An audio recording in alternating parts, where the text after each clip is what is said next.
สวัสดีค่ะทุกคนวันนี้ก็พบกับครอบครัวไอเฟลนะคะบรรยากาศวันนี้ลูกป๊อกวันนี้ที่ไหน25ใช่ป่ะเล่นที่ไหนนะที่เนี่ย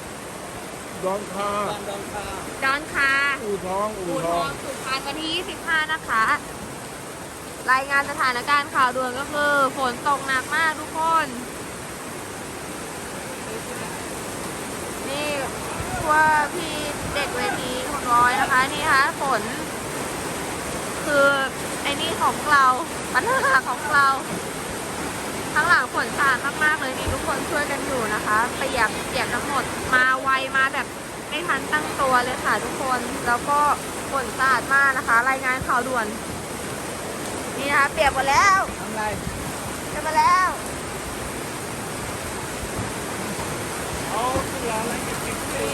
เวทีดิพานะคะฝนหนักมากฝนตกหนักมากเช้าวันนี้ก็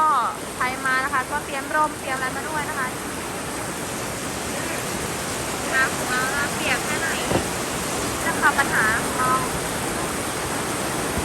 ทุกคนนี่น้ำขังนี่นะคะต้องช่วยกันมากๆเลยเพราะว่าอยู่พายุเข้าไม่ทันตั้งตัวบอยต้องฝ่าฝนค่ะคนต้องเปียกเป็นกำลังใจให้ทุกคนนะคะช่วยอะไรไม่ได้มากไม่ช่วยอะไรไม่ได้เลยดีกว่าไม่ได้บ้างตกหนักมากนี่พวกฝั่งพิพาทนะคะก็เปียกเหมือนกันโอ้เปียกเหมือนกันเราก็เปียกเหมือนกันพาไปเดินดูทุกคนเนี่ยวันนี้ก็ไอเฟลก็เข้าแล้วหลบอยู่ในรถปากหวานนะคะเอามาหลบอยู่ในรถนะเด็กๆเราพาไปดูนะคะโดยที่แรกกำลังจัดที่นั่งเลยนี่นะคะที่เปียกมีน้ำขังนะคะที่ผ้าใบทุกคนเปียกหมด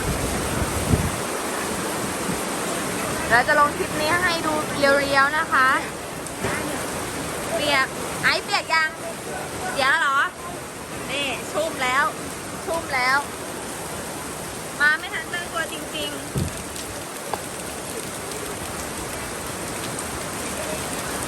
เอาลังนี้เข้าทำไมสีรังมันแตกอะสีชมพูอะน้ำบอกก่อนนี่นะคะทุกคนนะให้ทุกคนอยู่ในความเสี่ยงหมดเลยเสี่ยงนะทุกคนเช้าสู้ๆนะคะมายังไม่ทันตั้งตัวเลยใช่ไหมครับผมมาแรงครับแรงมากครับผมแรงมากทุกคนแรงจริงสู้ไหวนะทุกคนสู้ไหวเรียนสู้ไหมสู้วันนี้อันนี้เป็นงานเข้าด่วนนะคะงานเข้าด่วนพอมีงานฝนตกหนักอายุเข้าโอ้โหเลยนี่ให้ดูมันหนักมากจริงๆข้างหน้านะคะก็เยอะอีกเลยน้ำเจิ่งอีกเลยมากเดี๋ยวมันม้วนนะพี่ก๊อฟเนี่ยคอยดูงานอยู่นะคะโอเคค่ะทุกคนขอบคุณนะคะเดี๋ยวเรานะคะนี่นะคะนะเรารายงานข่าวด่วนนะคะก็เป็นกำลังใจให้ศิลปินคนบอยเวทีทุกคนเลยนี่นะคะน้ำนี่ท่วมแล้วทุกคนท่วมแล้วจริงๆเปียกหมดทุกคนเปียกหมดทุก